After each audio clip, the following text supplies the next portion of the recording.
The Last Samurai was released in 2003 and is a historical epic directed by Edward Zwick. It stars Tom Cruise, Ken Watanabe, and Timothy Spall, and follows the story of Nathan Algren as he is sent to Japan to lead an army of Japanese soldiers against some rogue samurai. But when he is captured by the very samurai that he has been sent to kill, he soon learns about their culture, befriends their leader, Katsumoto, and begins to fight for them. The Last Samurai was one of those huge historical epics that came out in the aftermath of Gladiator around 2003 to 2005 and was a colossal film with epic filmmaking, great directing, great cinematography, an epic score, and just a fantastic cast of well-known actors that just acted their hearts out in this film. This is truly an epic film on an epic scale like none other, and I absolutely adore this film. In fact, it might just be one of my favorite movies of all time. Now, as of recording this video, I have only seen The Last Samurai 3 times. Once when I originally bought the Blu-ray a few years ago, and then twice just recently just to prepare for this review. Because I watched it and I was like, I have to make sure that I love this movie as much as I do. And I rewatched it, and I truly have to say that this movie is just absolutely fantastic. Now, I will get some of the criticisms out of the way that this film has had throughout the years that it's been around. Now, a lot of people do criticize the romanticizing of the samurai, particularly Japanese audiences. And I can say, from what I know of the samurai, yes, this is definitely a romanticized portrayal of them.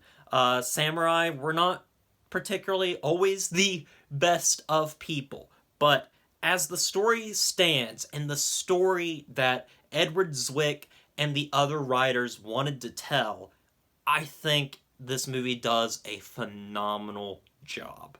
It is just filled with so much epicness, but also a lot of heart, which was something that I don't think a lot of the epics that came out during this time really had this introspective look into cultures and character like this film. This movie isn't always about the epic battles, the just adrenaline rushing action scenes, or just the big scale moments. It's about the little things, and about the little things between two characters talking in a room, learning about each other. And that is what the heart of this movie really is, between Tom Cruise's character and Ken Watanabe's character. These two guys, these two actors, and these two characters are so wonderful together as they learn about each other,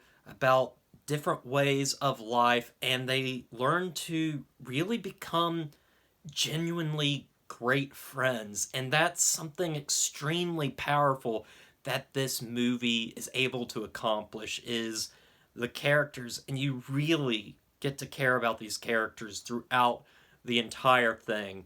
Ken Watanabe, in particular, gives the best performance that I've ever seen out of him. Then again, I haven't seen all his movies, but this is absolutely phenomenal. The speeches that he gives are fantastic. I love his conversation with Tom Cruise as he is talking about the blooming of a tree, and it's just beautiful to listen to, and his final moments in this movie are just perfect. Tom Cruise is also great in this film, playing this alcoholic captain that has, he's kind of a war hero, and he's been through a lot, but he has become a drunkard in the past couple of years, and he really gets this chance to prove himself once again, and having him end up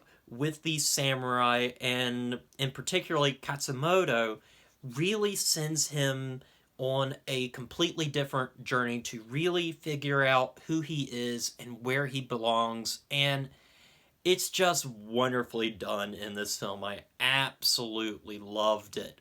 And yes, the battle scenes are fantastic in this film, particularly the choreography and the shots in the film. These battle scenes are extremely brutal, visceral, and extremely well edited too. They're nice and quick, but you can clearly see what's going on at all times. It is epic filmmaking at its best. You can see what's going on, and I loved that about this film. But yes, the cinematography as well, and the shots that are composed, just looking out at the landscape of this film is just, it's beautiful to behold. The colors, the look, and everything, the costuming is also just on point and beautifully done. I love every intricate piece of this movie. It's just so well done, and it just makes me want to congratulate